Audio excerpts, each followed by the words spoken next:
नमस्कार, आप देख रहे हैं पहाड़ टीवी और मैं हूं नवल खन्ना। चलिए बुलेटिन की शुरुआत करते हैं, लेकिन उससे पहले एक नजर हेडलाइंस। सत्र के तीसरे दिन सदन में नहीं पहुंचा विपक्ष, कुछ देर के लिए स्थगित रही सदन की कार्रवाई।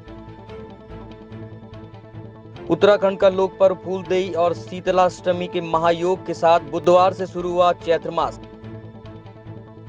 16 मार्च से शुरू होंगी बोर्ड परीक्षाएं, केंद्रों की 100 गज की परिधि में धारा 144 लागू। परीक्षा के लिए 198 केंद्र संवेदनशील और 15 अति संवेदनशील घोषित। अगले 24 घंटे में राज्य के उत्तरकाशी, रुद्रप्रयाग, चमोली, बागेश्वर, पिथौरागढ़ और देहरादून के पर्वतीय क्षेत्रों में हल्की से मध्यम बारिश की संभावना है। उत्तराखंड के विधानसभा सत्र में उत्तराखंड के खिलाड़ियों की आवाज भी उठी। निर्दलीय विधायक उमेश कुमार ने उत्तराखंड के खिलाड़ियों की आवाज को सदन में उठाया। उन्होंने कहा कि गोल्डन गर्ल मानसी नेगी ने 20 किलोमीटर वॉक में स्वर्ण पदक जीतकर और सूरज पवार ने यूथ ओलंपिक जीतकर उत्तराखंड का नाम रोशन किया है, लेकिन सरकार के पास हमारे इन प्रतिभावान खिलाड़ियों के प्रोत्साहन के लिए कोई ठोस योजना नहीं है। माननीय अध्यक्ष जी, मैं आपके माध्यम से माननीय मंत्री जी से जानना चाहूंगा कि चमोली की मानसी नेगी हैं, जिन्होंने अभी परसों 20 किलोमीटर की वॉकिंग रेस में कीर्तिमान स्थापित किया है। अब बड़े दुर्गम से आती हैं, चमोली से ही हैं, और उससे पहले उन्होंने 10 किलोमीटर की वॉकिंग रेस में अपना नेशनल रिकॉर्ड तोड़कर कीर्तिमान स्थापित किया था। उसके अलावा सूरज पवार भी हमारे इसी राज्य से आते हैं, दुर्गम से आते हैं, उन्होंने भी इसमें नेशनल रिकॉर्ड स्थापित किया, गोल्ड मिला। इसके अलावा ओमान में होने वाले वर्ल्ड चैंपियनशिप के लिए भी उन्होंने सारे पैरामीटर्स क्वालिफाई किए। मैं पूछ रहा हूँ और ओलंपिक के लिए भी वो पैरामीटर्स पार कर गए। माननीय अध्यक्ष जी, 1500 रुपए प्रति माह की छात्रवृत्ति से क्या सरकार चाहती है कि आप अंतर्राष्ट्रीय गेमों में अच्छा प्रदर्शन करें, आप गोल्ड मेडल्स लेकर आए? 1500 रुपए प्रति माह का मतलब 50 रुपए प्रतिदिन हो गया। प्रश्न कीजिए। तो क्या मैं ये पूछना चाहता हूं कि क्या 1500 रुपए से ये लोग ये समझते हैं कि खिलाड़ी अंतर्राष्ट्रीय मानक स्थापित करेंगे, वर्ल्ड रिकॉर्ड जीत कर आएंगे? कैसे? 200 रुपए प्रतिदिन तो मनरेगा, माननीय अध्यक्ष जी, 200 रुपए प्रतिदिन तो मनरेगा के मजदूर को मिलता है। आप 50 रुपए आप भविष्य में, मैं आ रहा हूँ माननीय अध्यक्ष जी, उसी पर आ रहा हूँ। क्या भविष्य में इस राशि को बढ़ाए जाने का कोई प्रावधान है या आप इस पर काम कर रहे हैं? मैं जानना चाहता हूँ। माननीय अध्यक्ष जी, तो माननीय विधायक जी या तो ये कहना चाहते हैं कि उदीयमान उन्नयन योजना गलत है, नहीं बढ़नी चाहिए। 8 से 14 वर्ष तक के बच्चों को उनकी खेल की नर्सरी और खेल का वातावरण तैयार करने के दृष्टिकोण से बनाई गई। 8 से 14 वर्ष तक के बच्चे, आप हमें बताइए कि कौन से ओलंपिक में जाते हैं? माननीय अध्यक्ष जी, 50 रुपए किलो दूध आता है बच्चों को। माननीय मंत्री जी, 50 रुपए किलो दूध आता है। माननीय मंत्री जी, घरों की दहरियों में फूल डालकर मनाया जाने वाला फूलदेई का पर्व चैत्र संक्रांति के साथ ही प्रदेश में बसंत ऋतु का आगमन हो गया है। पूरे प्रदेश में नन्हे बच्चों ने सूर्योदय से पूर्व घरों की दहरियों में फूल डालकर फूल फूल माई चौल दे गीतों से फूलदेई का पर्व मनाया। बच्चों ने सुबह उठकर खेतों से सुंदर फूल निकालकर अपनी टोकरियों को सजाया और घर घर जाकर लोगों की दहलियों में फूल डाले और बदले में घर की महिलाओं द्वारा नन्हे बच्चों को चावल, फल और मिठाइयां दी गई। पहाड़ों में फूलदेई का पर्व कहीं कहीं 1 माह तक चलता है। पहाड़ों में जहां एक और पलायन कर गांव खाली हो गए हैं, ऐसे में गाँव में रह रहे नन्हे मुन्ने बच्चों द्वारा फूलदेई का त्योहार मनाकर पहाड़ों की संस्कृति विलुप्त होने से बच पाई है। वहीं इसके साथ ही शहरों में भी फूलदेई पर्व की धूम रही। सुबह से ही बच्चों ने देहरियों पर फूल डालकर फूलदेई त्योहार मनाया। हम सब खोलू खोलू माघो गन चोला, भरी भरी टोकरी फूलों की लोला। बुधवार को विधानसभा सत्र का तीसरा दिन था। भर्ती घोटालों को लेकर सदन के बाहर कांग्रेस विधायकों का प्रदर्शन जारी रहा।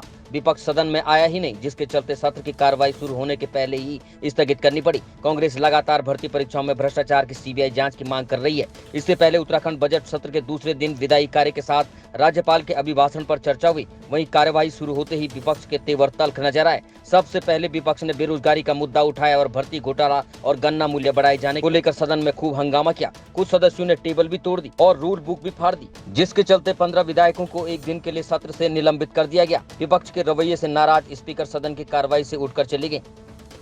हंगामा से बढ़कर चीज आज हुई है और ये उत्तराखंड के परंपराओं से बिल्कुल विरुद्ध कार्य आज हुआ है। हंगामा एक बात है, बोलना एक बात है, प्रॉपर्टी को तोड़ना, कागजों को फाड़ना, उसके बाद उनको फेंकना और साथ ही साथ टेबल पर चढ़कर बिल्कुल उग्र रूप से अध्यक्ष को के सामने खड़े हो जाना, मुझे समझ नहीं आया कि इस तरह का व्यवहार क्यों किया गया। आप अपनी बात रख सकते थे, अपनी चीज़ों को शांतिपूर्वक रख सकते थे, हल्ला करके, लेकिन ये तो बिल्कुल उग्र रूप है, जो कि मैंने आज तक कभी उत्तराखंड सदन में तो सदन नहीं इस तरह का व्यवहार देखा है। बहुत नए विधायक हैं और अगर इस तरह की परंपराएं उत्तराखंड के सदन में शुरू होंगी तो ये बहुत दुखद है और इस तरह का नए विधायक इस तरह का कार्य बिल्कुल भी ना तो अपेक्षित है, ना उन्हें करना चाहिए था। का निर्वहन कर रही, कर्तव्यों का निर्वहन कर रही है, सरकार का माउथपीस बन गई है। पहला तो हमारा विषय दर्द का यह है कि जो विपक्ष के विधायक हैं उनके प्रश्न तारांकित ही नहीं हो रहे हैं, अतारांकित करके कूड़े के बिन में डाल दिए जा रहे हैं, ताकि सदन में, क्योंकि मंत्री जो सम्मानित मंत्री होते हैं वो तैयारी करके आते नहीं हैं, जवाब उनके पास होते नहीं है, बदहाली है पूरे प्रदेश में। और उसके बाद एक सम्मानित सदस्य के साथ इतना बड़ा वाकया हुआ आदेश चौहान जी के साथ, अवमानना का नोटिस था, हमें आशा थी कि पीठ से न्याय मिलेगा, और सटोरिया उनके घर में घुस रहे हैं जिनको वहाँ की पुलिस का संरक्षण है और उनके साथ मारपीट कर रहे हैं। सोचिए, एक विधायक के घर में घुस के अगर सटोरिया मारपीट कर सकते हैं और विधायक पे भी वही धारा लगेगी और सटोरिया पे भी वही धारा लगेगी, तो सम्मानित विधायक का कहाँ पे, कहीं पे भी वजूद क्या रह जाएगा और क्या क्या सम्मान आम नागरिक का इस प्रदेश में होगा। और झूठी, हमारा सबसे दुख का विषय था, झूठी रिपोर्ट पेश करी सदन में, झूठी रिपोर्ट पेश करी गई जिसमें वहाँ के कप्तान बोल रहे हैं कि 6 साल से इनके पास वही गनर था, जबकि 6 साल में 5 गनर बदल चुके हैं। कितना बड़ा दुर्भाग्य का विषय है। ऐसा समय आ गया है कि पीठ से जो न्याय की और संरक्षण की हम आशा रखते हैं, ऐसा लगता है पीठ सरकार का माउथपीस हो गई और ये जानबूझ के साजिश हो रही है। पहाड़ की बेटियों ने आज उत्तराखंड का नाम रोशन किया है। बेटियां आज हर क्षेत्र में आगे बढ़ रही हैं। हर बार गोल्ड लाने वाली चमोली जिले की बेटी मानसी नेगी ने तमिलनाडु में आयोजित 22वें ऑल इंडिया अंतर विश्वविद्यालय एथलीट मीट 2023 में रेस वॉक में स्वर्ण पदक जीत लिया है। इससे पहले भी मानसी कई पदक अपने नाम कर चुकी है। चमोली के मजोठी गाँव की बेटी मानसी नेगी ने तो जैसे गोल्ड के अलावा दूसरा मेडल नहीं लाने की कसम खाई है। इससे पहले मानसी ने नेशनल लेवल पर उत्तराखंड का नाम रोशन किया है। अब खबर चार धाम यात्रा से जुड़ी हुई है, जहां 25 अप्रैल से शुरू होने जा रही केदारनाथ यात्रा को लेकर तैयारियां तेज हो गई हैं। केदारनाथ पैदल मार्ग से बर्फ हटाने का कार्य पूर्ण कर लिया गया है और केदारनाथ यात्रा धाम को सुचारू कर दिया गया है। अब घोड़े खच्चरों के माध्यम से मजदूरों के लिए खाद्य सामग्री के अलावा केदारनाथ धाम में संबंधित विभागों द्वारा जाने वाली तैयारियों के लिए आवश्यक सामग्रियाँ पहुँचाई जा रही है। आज जो है आगामी केदारनाथ यात्रा के दृष्टि से हमने व्यापार यूनियन, टैक्सी यूनियन और जो बस विभाग है उनसे, परिवहन जो है इनसे वार्ता की है। इसमें हमने काफ़ी विषयों पर चर्चा की है, जिसमें पार्किंग, ट्रैफिक, रोड व्यवस्था, बेलनी ब्रिज की मरम्मत, उसके साथ ही जो है होटल वेबसाइट, इनसे भी बात की है। इसमें से काफ़ी सारे सुझाव हमारे पास आए हैं, जिसमें हम पार्किंग के लिए नए पॉइंट्स जो है वो आइडेंटिफाई करने वाले हैं। ट्रैफिक के लिए हम कुछ पॉइंट्स जो है और बॉटल लाइन्स जो है वो आइडेंटिफाई करके उसमें हमारी फोर्स की डिप्लॉयमेंट रहेगी। बैरियर्स कहाँ पे लगेंगे और यात्रा का रूट क्या रहेगा, कैसी यात्रा व्यवस्था रहेगी, इन विषयों पर जो है चर्चा की गई है। काफ़ी सारे सुझाव भी आए हैं, जिसको जो हम विविध जो विभाग है उनसे भी डिस्कस करके, कोऑर्डिनेशन करके इसमें जो है सुविधाएं जो है उपलब्ध कराने की कोशिश करेंगे। ये सारी बातें जो है। अब खबर सितारगंज से है, जहां सितारगंज में एआरटीओ विपिन सिंह द्वारा कमर्शियल वाहनों की चेकिंग की गई। चेकिंग के दौरान एआरटीओ विपिन सिंह ने गन्ने से भरे ओवर हाई ट्रक को सीज किया गया, वहीं गैस डिलीवरी वाहन को भी सीज किया। एआरटीओ ने बताया कि सीज के दोनों वाहनों को काफी समय से टैक्स जमा नहीं किया जा रहा था, वहीं दोनों वाहनों की फिटनेस भी नहीं थी। अभी चेकिंग हो रही है, तो अभी चेकिंग की शुरुआत में 10 वाहन चालान किए गए हैं और 2 वाहन इसमें सीज किए गए हैं। एक गन्ने का ट्रक पकड़ा गया है जो कि बहुत ज़्यादा ओवर हाइट भी है, और दूसरा इसमें पिछले 4 सालों से टैक्स और फिटनेस नहीं है। उसी तरह से एक सिलेंडर ढो रहे इंडियन का एक छोटा हाथी पकड़ा गया है, टाटा एस, उसमें भी आपका 2020 के बाद से टैक्स नहीं है और फिटनेस नहीं है। तो इस तरह की दोनों गाड़ियों को यहाँ पे एसडीएम कार्यालय के सामने यहाँ सीज कर दिया गया है। अब खबर चंपावत से है, जहां चंपावत जिले के तराई क्षेत्र टनकपुर के विचाई गांव में हाईवे के पास स्थानीय निवासी बुजुर्ग महिला भागीरथी देवी का शव मिलने से क्षेत्र में दहशत का माहौल है। हाईवे के किनारे शव मिलने की सूचना पर मौके पर पहुंची टनकपुर पुलिस ने महिला के शव को पंचनामा भर पोस्टमार्टम के लिए भेज दिया। वहीं महिला के परिजनों के मुताबिक महिला के द्वारा रोजाना कान, नाक और गले में पहने जाने वाले आभूषण भी लापता हैं। संदिग्ध परिस्थितियों को देखते हुए महिला के परिजनों ने हत्या की आशंका जताई है। मामले में मुकदमा दर्ज कर टनकपुर पुलिस जाँच में जुट गई है। आज सवेरे की बात है, जिसमें विचाई में नेशनल हाईवे के किनारे एक 83 वर्षीय महिला का शव प्राप्त हुआ था और उसका जो उसने आभूषण पहने हुए थे, कान और नाक में गले में, उसके आभूषण भी उसके शरीर पर नहीं थे। प्रथम दृष्टया जो भी मामला लगा उसके आधार पर हमने अपनी फॉरेंसिक टीम, डॉग स्क्वाड और थाने की टीम मौके पर गई थी और बॉडी को पोस्टमार्टम के लिए भेज रखा है। आगे की कार्रवाई की जाएगी। अब खबर रामनगर से है, जहां कुमाऊं आयुक्त दीपक रावत, आईजी कुमाऊं नीलेश आनंद भरणे और जिलाधिकारी धीरज घबरियाल अधिकारियों के साथ नए गांव से लेकर ढिकलू क्षेत्र तक टेम्पो ट्रैवल वाहन से निरीक्षण करते हुए अधिकारियों को व्यवस्थाएं दुरुस्त करने के निर्देश दिए। आपको बता दें कि आगामी 28 से 30 मार्च तक रामनगर के ढिकलू क्षेत्र में होने वाली G20 बैठक को लेकर जिला प्रशासन पूरी तरह से मुस्तैद है। आयुक्त दीपक रावत ने बताया कि निरीक्षण के दौरान कुछ क्षेत्रों में सड़क पर अतिक्रमण और कुछ लोगों द्वारा सड़क पर निजी निर्माण सामग्री डालकर अतिक्रमण किया गया है, इसे हटाने के भी निर्देश दिए गए। इसमें देखिए, क्योंकि 2 जिलों में मुख्यतः ये हो रहा है और पंतनगर एयरपोर्ट के बाद का जो हिस्सा है गड़प्पू तक इसको यूएस नगर से देखा जा रहा है। उसके बाद आज नैनीताल जिले में जो तैयारियां उसको मैंने देखा था, तो इसमें मुख्यतः PWD का जो काम है उसमें सड़क के किनारे जो ड्रेसिंग है शोल्डर्स की, उसका काम मैं देखता हूँ कि इसमें तेज़ी की आवश्यकता है। उसके अलावा रोड मार्किंग पे भी तेज़ी की आवश्यकता है। 18 किलोमीटर में रीसर्फेसिंग होनी है, उसमें भी मैं समझता हूँ कि तेज़ी की आवश्यकता है और ऑफिसर्स को निर्देशित भी किया गया है कि एटलीस्ट रीसर्फेसिंग तो हम 20 तारीख तक हर हाल में कर दें। उसके अलावा जो रोड फर्नीचर है, रोड मार्किंग्स होती हैं, इसमें थोड़ा टाइम लगेगा तो इतनी दिक्कत नहीं है। रास्ते में कुछ संपत्तियां हैं जो ज़िला पंचायत की हैं, जो कि एक तरह से विश्राम गृह हैं, उन पे काम होना बाकी है। थोड़ी बहुत जगहों पे एंक्रोचमेंट है जिसको हटाया जाना है। UPCL के खंबे हैं, पोल्स हैं जो पेंटेड नहीं है या झूल रहे हैं कुछ जगहों पे, उस पर भी काम चल रहा है, लेकिन उसमें भी तेज़ी लाने की आवश्यकता है। एक इंपॉर्टेंट चीज़ ये है कि बहुत सी जगहों पे निर्माण सामग्री पड़ी हुई है, प्राइवेट निर्माण सामग्री है, जो कि वैसे भी उसको उस तरह से रखना अवैध है। तो पुलिस को बताया गया कि उन पे ऐसे लोगों को पहले तो कह दें कि हटा दें, कोई नहीं हटाता है तो उस पर चलान भी किया जाए। उसके बाद रामनगर में एंटर करते हैं, जो बैराज पे अच्छा काम हुआ है, पेंटिंग्स का काम अच्छा चल रहा है। जो सरकारी बिल्डिंग्स हैं, जहाँ स्कूल्स हैं, उनको स्कूल्स को धनराशि दी गई, स्कूल्स को पेंटिंग करेंगे। और जो प्राइवेट लोग हैं उनसे भी निवेदन किया गया, अगर एकरूपता ला सकते हैं इसमें तो बहुत अच्छा लगेगा, हमारे शहर की बात है। और कुल मिला के अभी काम जो है ठीक स्पीड पे चल रहा है। PWD को थोड़ा तेज़ी लाने की आवश्यकता है।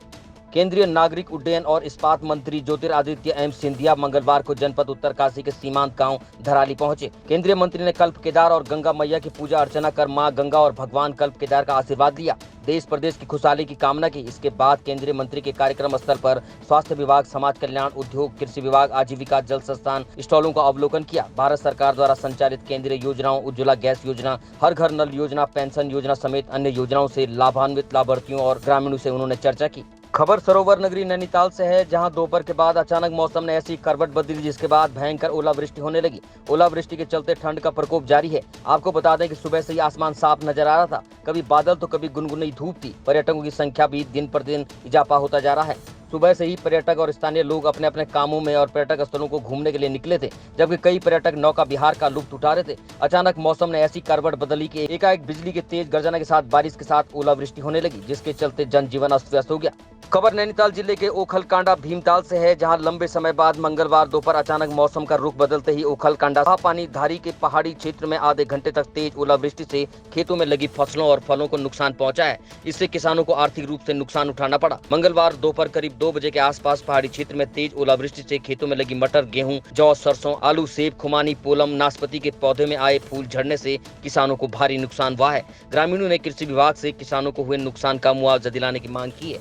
अब खबर सितारगंज से है, जहां 2 मार्च की रात सितारगंज के ग्राम गोविंदपुर में एक घर में डकैतों ने घुसकर परिवार के सभी लोगों को बंधक बनाकर तमंचे, चाकू की नोक पर एक बड़ी डकैती को अंजाम दिया था। जिस परिवार के साथ घटना घटी थी, बीते 2 दिन पूर्व ही पुत्र की शादी हुई थी। शादी में मिले गहने और अन्य कीमती वस्तुओं को देखकर 4 डकैतों ने इस घटना को 2 मार्च की रात को अंजाम दिया था। शिकायत पर पुलिस ने तत्काल प्रभाव से कार्रवाई करते हुए पुलिस टुकड़ियों का गठन किया और पूछताछ और CCTV फुटेज और सर्विलांस की मदद से 2 आरोपियों को अमरिया उत्तर प्रदेश और 2 आरोपियों को गोविंदपुर गांव से ही गिरफ्तार कर लिया।